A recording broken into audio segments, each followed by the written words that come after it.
ज़कात की अदायगी एक मजहबी फ़रीज़ा है और इसकी कलेक्शन और इसकी डिसबर्समेंट एक ऐसी हसास ज़िम्मेदारी है कि जो इंडस हॉस्पिटल हेल्थ नेटवर्क किस तरीके से मैनेज करता है, किस तरीके से गरीब मरीज़ों की इलाज और मुआवजे के ऊपर इसको इस्तेमाल किया जाता है, वो क्या उसूल हैं जिनकी बुनियाद पर यह तय किया जाता है कि किस मरीज़ का इलाज ज़कात के फ़ंड से किया जाएगा, इस सब का मुशाहिदा करने के लिए आज यहाँ मैं इंडस हॉस्पिटल के अंदर मौजूद हूँ।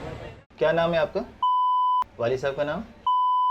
आपको तो मालूम है कि इंडस हॉस्पिटल में फ्री में इलाज होता है, यहाँ पे कोई पैसे नहीं लिए जाते। मरीज़ पर पैसे हों या ना हो, हर सूरत में उनका इलाज फ्री में ही होता है। कोई काम वाम करते हैं आप या सिर्फ स्टूडेंट हैं? सिर्फ स्टूडेंट। मुसलमान हैं? जी। सैयद हैं या नहीं हैं? नहीं। ठीक है। अच्छा ये बताएं, आपकी अपनी मिल्कियत में सोना, चांदी, नकदी पैसा, माल तिजारत या ज़रूरत से ज़ायद सामान कोई चीज़ है? नहीं। ये बताएं कि क्या आप इंडस हॉस्पिटल के ज़िम्मेदारों को इस बात की इजाज़त देते हैं कि आपकी तरफ से ज़कात, अतियात और फ़िदिये की रकम और अशिया वसूल करें? जी। और क्या आप इस बात की भी इजाज़त देते हैं कि इंडस की इंतज़ामिया उस रकम और अशिया को आप और दूसरे जितने भी मरीज़ यहाँ आ रहे हैं उन सब के इलाज मुआवजे में लगाएं या फिर इंडस में कायम वक्फ में दे दें? जी। बहुत शुक्रिया।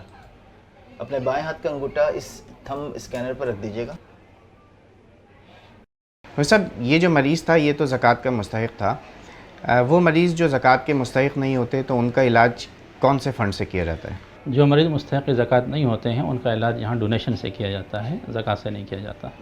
अच्छा, ज़कात के लिए एक निसाब की ज़रूरत होती है, तो सोने का निसाब है, चांदी का निसाब जो है वो बयान किया जाता है, तो यहाँ इंडस हॉस्पिटल में किस निसाब के ऊपर अमल किया जाता है ज़कात के एलिजिबिलिटी के क्राइटेरिया को क्वालिफाई करने के लिए? हम चांदी के निसाब का एतबार करते हैं कि जो मरीज़ 52.5 तोले चांदी या उसकी मालियत के बराबर करेंसी या सोने या माल तिजारत या ज़रूरत से ज़ायद सामान जिसकी मालियत 52.5 तोले चांदी के बराबर हो, उसका मालिक ना हो तो वो मुस्तहिक़ ज़कात शुमार होता है, और जो उसका मालिक या उससे ज़्यादा का मालिक हो तो वो मुस्तहिक़ ज़कात शुमार नहीं होता। वो सब ज़कात के लिए एक इस्तिलाह इस्तेमाल की जाती है कि तमलीग जो है वो ज़रूरी है मुस्तहिक़ीन के लिए, तो ये ज़कात की तमलीग जो है वो इंडस हॉस्पिटल की इस उसूल को किस तरीके से पूरा करता है? ज़कात की अदायगी के लिए तमलीग ज़रूरी है। ये आम अतियात की तरह नहीं है कि बग़ैर तमलीग के जहाँ चाहें खर्च कर सकें, और तमलीग का दो तरीक़े से हो सकती है। एक तो ये कि मुस्तहिक़ ज़कात शख्स के हाथ में के पैसे दे दिए जाएँ ज़कात के। दूसरी सूरत ये है कि मुस्तहिक़ ज़कात के नुमाइंदे के हाथ में पैसे दे दिए जाएँ, तो उससे भी तमलीग हो जाती है। इंडस हॉस्पिटल के अंदर इस दूसरे तरीक़े को फॉलो किया जाता है कि जो भी मुस्तहिक़ ज़कात मरीज़ आता है वो इंडस हॉस्पिटल के इंतज़ामिया को अपना नुमाइंदा और वकील मुक़र्रर करता है कि मेरी तरफ से आप ज़कात वसूल करें और फिर मुझ पर और दूसरे मरीज़ों के ऊपर खर्च करें या इंडस हॉस्पिटल की मिल्कियत में दे दें। और ये इजाज़त देने के बाद वो अपना अंगूठा लगाता है जिससे अपनी रज़ामंदी का इज़हार करता है, उसके बाद फिर इंडस हॉस्पिटल उनकी तरफ से ज़कात वसूल करके खर्च करता है। यहाँ मौजूद सैकड़ों बल्कि हज़ारों अफराद इस बात के मुंतज़िर हैं कि कब वो अंदर जाएंगे और कब उन्हें क्वालिटी और फ्री हेल्थ केयर जो है वो प्रोवाइड की जाएगी।